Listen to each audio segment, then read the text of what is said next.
Good morning, I'm Dr. Kelly Churchill, and today I'm going to teach you about the Oticon TV adapter, also known as a TV box or a TV streamer.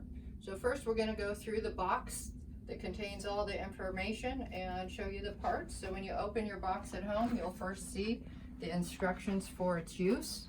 I will have highlighted certain pages for you to focus on. The second box you'll see is the actual box that contains the TV streamer or TV adapter, and that's what it looks like. There's a front part that will have lights and a back part that contains all the connectors. We'll talk about that in just a second. There's a box number one. Box number one is going to contain the power source. So this is the plug that we'll use to give power to this device.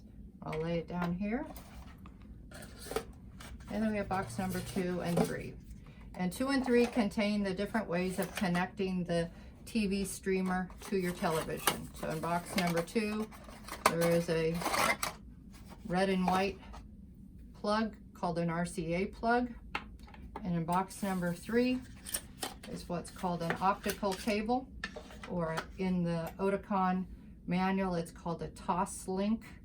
When it comes out, it has little protector pieces on it that we'll talk about in a second.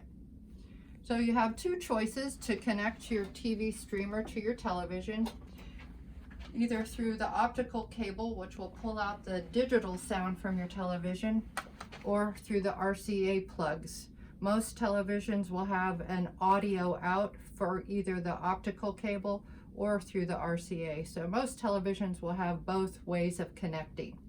So let's look at the back of the TV adapter. And right here is where the power plug will go. So it has a little micro or mini USB that plugs into that slot. And sometimes it's a little tricky to get in there, but I promise it works. And this part will plug into the power outlet. This is the RCA plug, so you would unwrap this and get that all off. And it's very easy. You plug the white plug in here and the red plug there. And then on the back of the television, there will be like plugs, which will say audio out, and you'll plug it in that fashion, okay? My favorite cable is the optical cable, however, and for that you take this little nub off. You see it's kind of an unusual shape, and that goes, after you untie it all, one end right into this lavender or pink slot. Oops, gosh, like that. It's kind of firm, and then the other end into the television. So I'm going to just demonstrate for you what it looks like on my television. And again, all those, the manual contains all that information that I just explained to you as well. So those are the main parts, the power and either a choice of the RCA or optical cable. It's pretty straightforward. Okay, here we are at the television, and here I have the Oticon TV box or TV streamer attached to my television. And again, now that it has the power plug correctly inserted in the back, you'll see some lights right here. The green light shows that the power is on. The blue light tells me that there is hearing devices paired to this box. So on the back of the box, again, just to review, we have the two RCA plugs, the optical, and you can see right now I have the optical cable plugged in, and it goes also up to the back of my television. So that's how it's going to look while it's at your home, and you can certainly hide the cables in whatever fashion you like.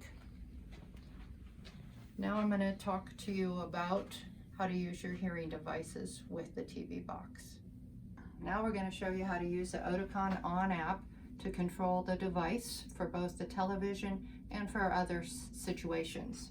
So right here on my telephone is the Oticon app, which you should have already downloaded and connected your hearing aids to. I'm going to press the button to open it, Now I don't have any hearing devices paired to it, so I'm going to use it in the demo mode, but in your case it would show your 2 hearing devices and your names. So when we open the app, the first thing we go to is what's called the remote control. And so the main buttons, the favorites, are sort of at the bottom: the home, the remote control, and the hearing aid. The remote control is the one you'll use most often. P1 is your main program that you wear every day. And this is your volume control slider. So this allows you to turn the volume up or down from its default level. 0 is the default level that it will start at every day when you take them out of the charger. So if you want to make it louder, you're going to just pull that slider up and make those numbers larger. And if you want to make it softer, you'll go the opposite way and have negative numbers. So that would be 2 steps down from your default level. This slider controls both hearing devices at the same time.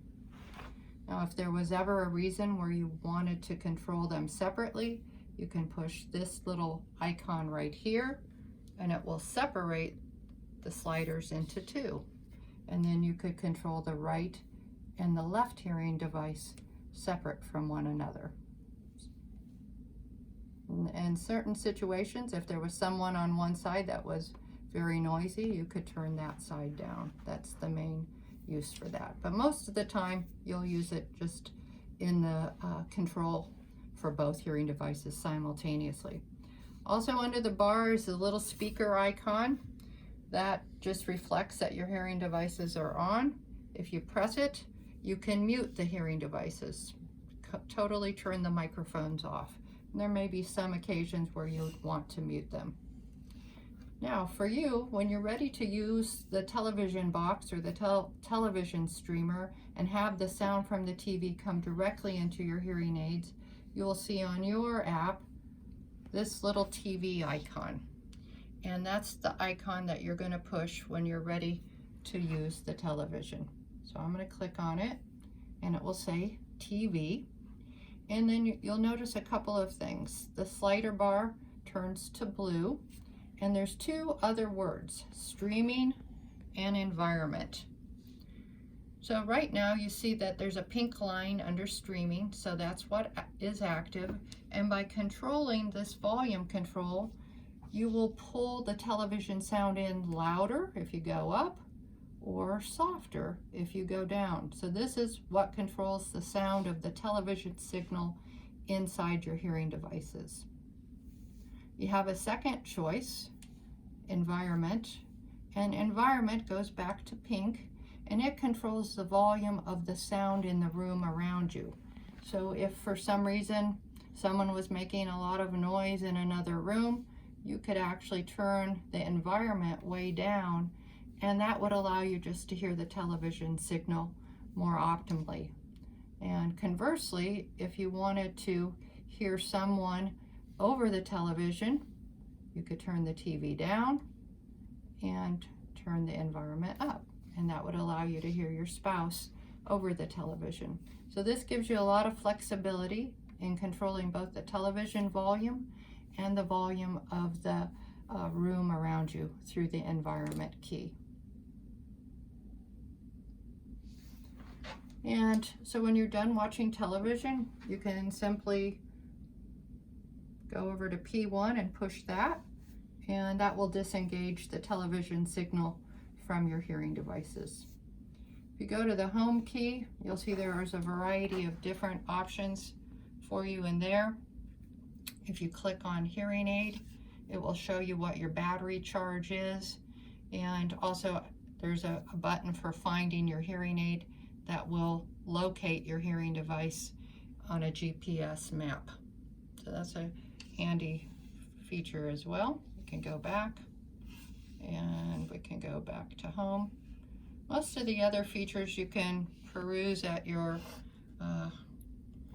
as you like, but the remote control and then the hearing aid one is the things you will use the most. There is a hearing guide that will talk to you about some communication strategies as well. Okay, so that wraps up a brief introduction to the app, And as always, I'm here to answer any questions for you. And I hope that you find watching the television and using the app very beneficial to you. Thank you.